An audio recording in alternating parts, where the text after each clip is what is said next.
Hello नमस्कार, मैं आस्था शर्मा स्वागत करती हूँ आप सभी का एक बार फिर से गार्गी न्यूज इंडिया में। तो चलिए आज की खबरों का सिलसिला शुरू करते हैं। कंजर्वेटिव एक्टिविस्ट और यूएस प्रेसिडेंट डोनाल्ड ट्रंप के क्लोज अलाई चार्ली किर्क की यूटा कॉलेज इवेंट के दौरान गोली मारकर हत्या कर दी गई।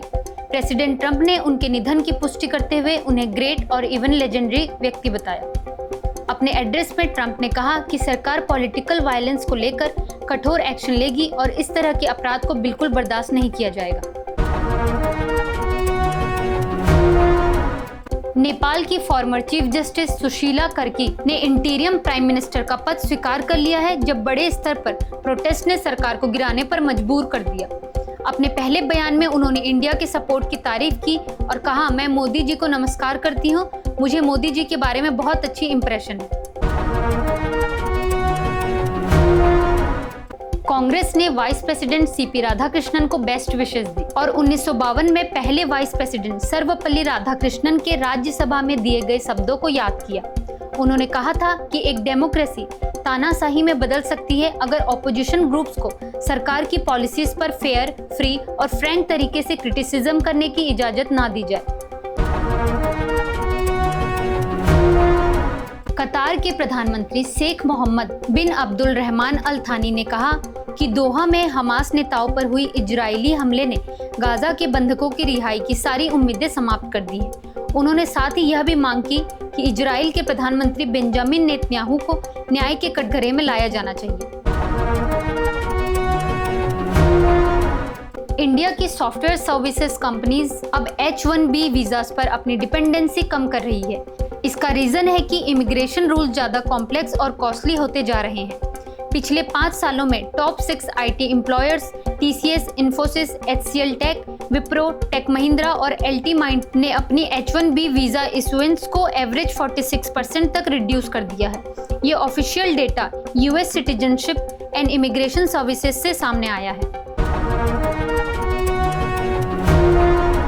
सुप्रीम कोर्ट ने राष्ट्रपति द्वारा अनुच्छेद 143 के तहत भेजे गए संदर्भ पर अपना फैसला सुरक्षित रख लिया है। इस संदर्भ में सवाल उठाए गए थे कि राष्ट्रपति और राज्यपाल को विधेयकों पर हस्ताक्षर देने के लिए क्या कोई निश्चित समय सीमा तय होनी चाहिए, जो संविधान के अनुच्छेद 200 और 201 से जुड़ा हुआ है। इस मामले की सुनवाई सुप्रीम कोर्ट की 5 जजों की पीठ ने की, जिसमें शामिल थे मुख्य न्यायाधीश BR Gavai, justice Suryakant, justice Vikram Nath, justice PS Narasimha और जस्टिस AS चंदुरकर। इस पीठ ने इस मुद्दे पर 10 दिन तक सुनवाई करने के बाद फैसला सुरक्षित रख लिया।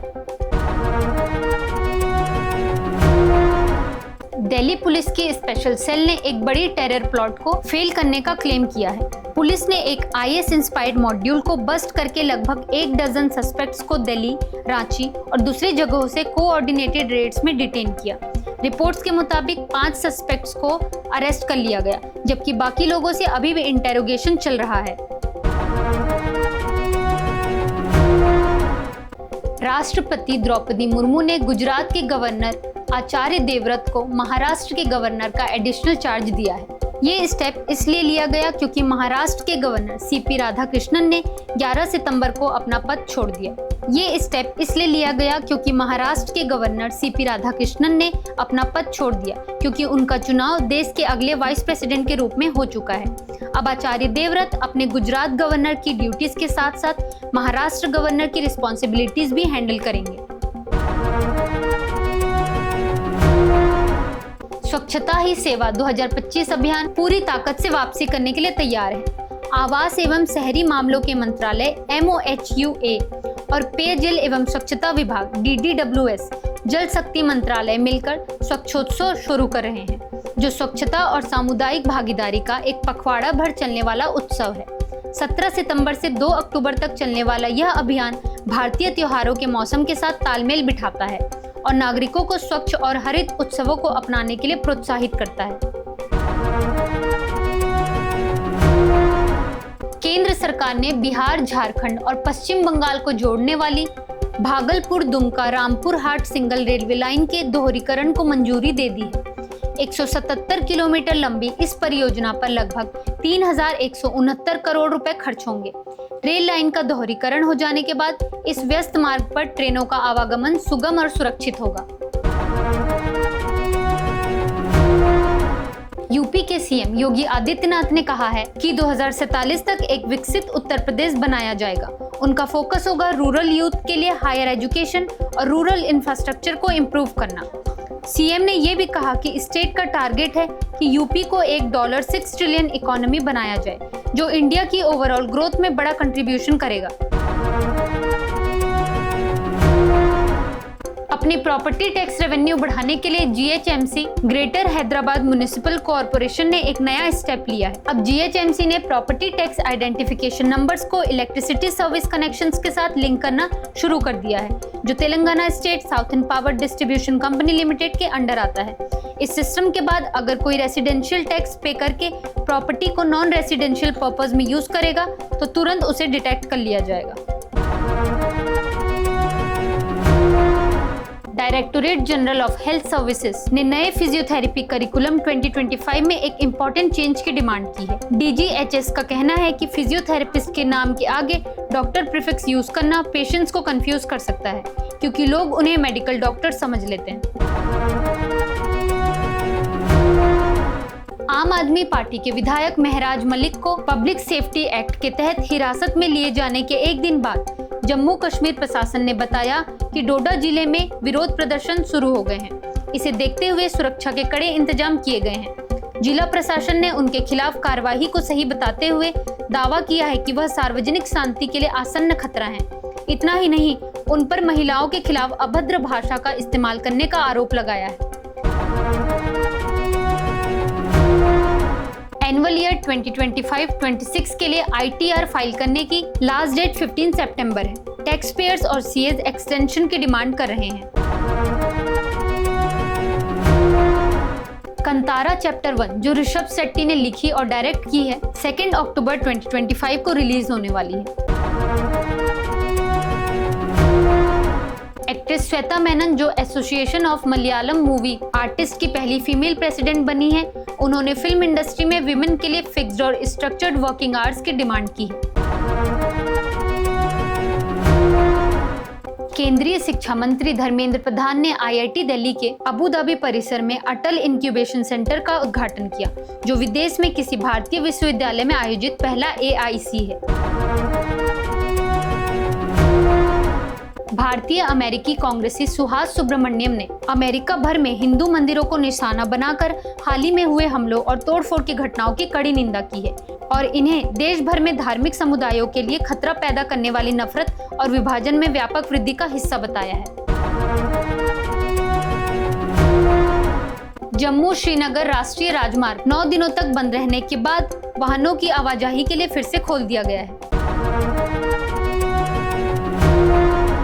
हरियाणा के मिनिस्टर कृष्ण कुमार बेदी ने पंजाब फ्लड्स विक्टिम्स के लिए रिलीफ मटेरियल से भरे ट्रक्स फ्लैग ऑफ किए।